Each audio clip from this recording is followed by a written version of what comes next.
Welcome to Your Best Life podcast, where we help you discover your calling so you can live with purpose and clarity.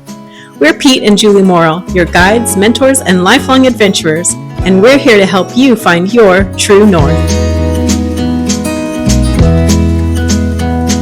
In today's episode, we're featuring an excerpt from a heartfelt conversation between our host and coach, Pete Morrill, and Anna, a young 20-something coaching client who shares her journey of personal growth and self-discovery. As someone who once worked at Kidder Creek Camp in beautiful Scott Valley, California, Anna opens up about how she began to see herself as a leader and overcome insecurity to step into who God created her to be. This 12-minute excerpt is rich with insight, encouragement, a brief discussion about the Enneagram, and small but powerful moments of clarity, inspiration, and encouragement. For those of you watching this on YouTube, you'll see scenic B-roll from Siskiyou County and the camp that helped shape her path. This episode is a tribute to growth, faith, and finding your true north. And I think what's good about personality tests is, okay, are they 80% true? Most of the time they are. And then just, I think doing what you did is just edit the part that doesn't seem like it's consistent. You know, and if it was 50%, then I'd say, okay, either you were in a bad mood or something when you took this test, but it's not. In your case, and that's generally true, and I would guess too that personality tests are meant to overstate your personality a little bit, to help people, you know, in other words, it needs to elevate those things that you are, and in elevating them, it may make it seem like, okay, I don't think I'm that much that, but Yeah, I will say I've never once in my life taken the Enneagram and got 8. Okay, and you ended up with an 8. Simon told me it was my highest one. Well, it put you as a bunch of things. See, that's what I don't like about this, is it says blending, and you know, it's kind of like, oh wow, okay. And when it described you, it did describe an 8 in some of the ways that it described you, which surprised me as well. I didn't read all the fine print. I mainly read the things that you highlighted, but I thought, wow, she's more of a domineering leader than I thought, and I think that's probably not true. Would you agree or not? I definitely I feel like I can have those tendencies. I think it's the same thing. I definitely see some of those tendencies, but not to the level that it wrote about. And I will tell you this, at least I've taken the DISC test many times and the Enneagram a few times. I have taken the Myers-Briggs. But all these personality tests do change because you're in different environments. And that different environment heightens something in your psyche that says, I need to be a little bit more of this because that person is absent in this group or whatever. And so in some ways they morph to wherever you happen to be at the time. That makes sense. Let's go with the first one, which is just the summary. So it says she possesses natural strategic thinking, decisive leadership abilities, and is energized by social interaction. And then you said authenticity was a huge part. Why did you choose those phrases? People walking in the fullness of their strengths, and also willing to just acknowledge weaknesses, and wanting to grow, and wanting to be authentic in friendships and relationships and stuff like that. It's just something that's really important to me. Yeah. Well, good. It's interesting that Timberline lead is a position where you need to be a leader in 100 different ways. You know, you've got to be a spiritual leader at times.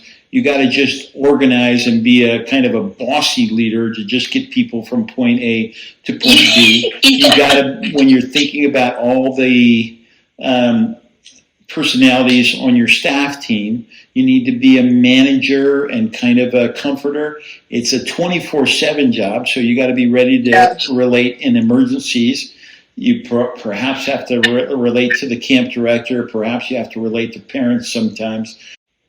It is a good way of stripping away and telling you whether you're a leader or not. And I've seen it done. Yeah. I've seen people get it stripped away and we've realized they're not a leader. And I've seen it stripped away and people realize maybe for the first time in their life, wow, I really am a leader. It's not that big a deal for me to make this all happen. So yeah. It's interesting. Probably the first time I realized I was a leader was when I was the program director at Kings Arrow Ranch in Mississippi, and it was my second year there. So it was comparable to the Timberline lead, except you were in charge of. There was only one program running, and you were in charge. Okay. Yeah. So that's really cool. I like the authenticity of camp because because after you can only fake it for like 3 weeks. And some people are faking it for 3 weeks, and then they realize either I'm just can't fake it anymore, and they kind of blow up, or they just get more authentic, and most of them get more authentic because they realize, oh, it's okay to be authentic here. So that's so good, so true. You highlighted a lot out of the Enneagram stuff, and I said, is there anything that surprised you about how strong it makes you sound? I'll definitely have days where I'm like, what am I even doing? Can I do anything? Which we all have that. But yeah, I think when it's I'm in a good place of no, I know who God has made me to be, and I know what He says about me, and I can see the fruit of this in my life and that kind of thing. I would say for the most part, I do believe it. But then there's also always times when I'm battle with it. I'm wait, I don't know if that's true. Here's my observation. 20 years at Kidder Creek, there was nothing more valuable to me than a woman leader who realized that she was who she was. Mm. And nothing more valuable to me than a man leader, a guy leader, who could humble himself to realize he wasn't all that he thought he was. That's good. But I would have loved to have you on my staff if you believe this, because so many. This is my impression. You tell me if you have observed this. So many sharp gals don't believe who God has made them to be. Yeah. Is that true? Yeah, I would say that's true. Why do you think you do believe it?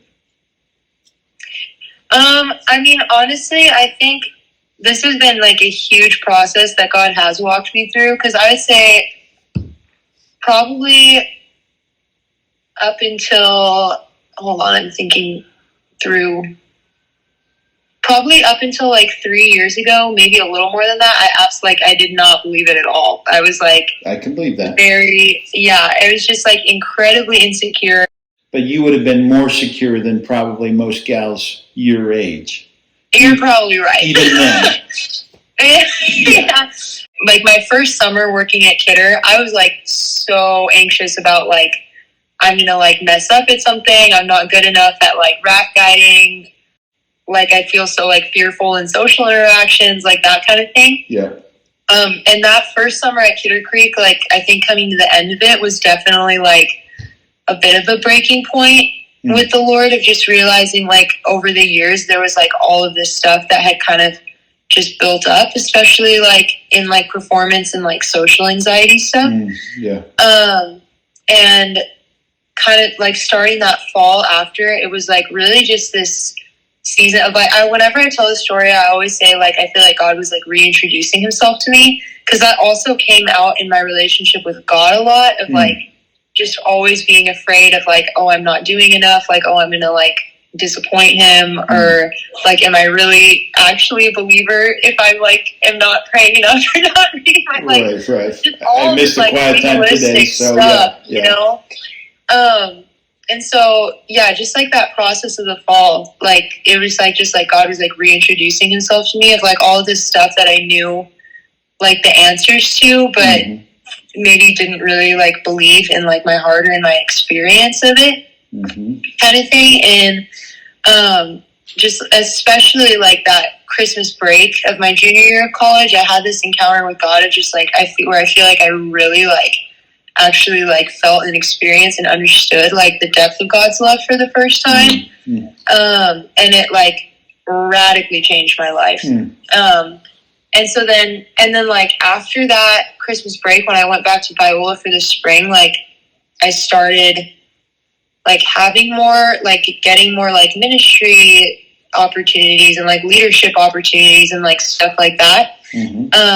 And like just started learning how to like walk in those things of like actually like believing the truth of what God said about me and like who he is and how he feels about me and that kind of thing. And it was just like total game changer. And so I feel like that's just been, especially the last 3 years, like something that God has really been walking me through to like actually own and believe like who he is, and then in that what he says about me, and not be like constantly putting the pressure on and like worried about like, oh, am I doing enough? Am I in myself enough? Like that kind of thing, you know? Yeah.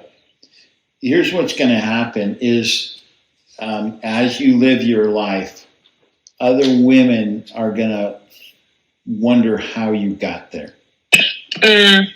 And that's a tremendous gift that you can give those who are maybe brave enough to ask how you got there. And I think really what you just told me was I went through all the petty insecurities that I had, and then I just got overwhelmed by God's sovereignty or God's grace in my life. Yeah. And that's good. It's a big journey, right? And but it is a gift that you can give, not just to women, but that'll be the natural place, right? To people that you're on teams with. And I think you'll be on teams a lot through your life. And so there will be women that are hungry to know where that security comes from. And they need to know more than it comes from just believing in God, right? In other words, that's the pat answer. But it needs to come by, I think to some extent you said this, you come to the end of yourself, you find yourself insufficient to meet all these insecurities that you have, and then you just kind of lay it at the feet of God, and you see that he loves you in spite of all of that. And the generation that you're growing up in is a generation that doesn't know who they are. Most of that's true, but there's so much fake in the world that you live in, and so much hype that they become very jaded to that, right? Is just live authentically in front of them. And small groups and teams and all of that becomes a great way to do that. So that's beautiful.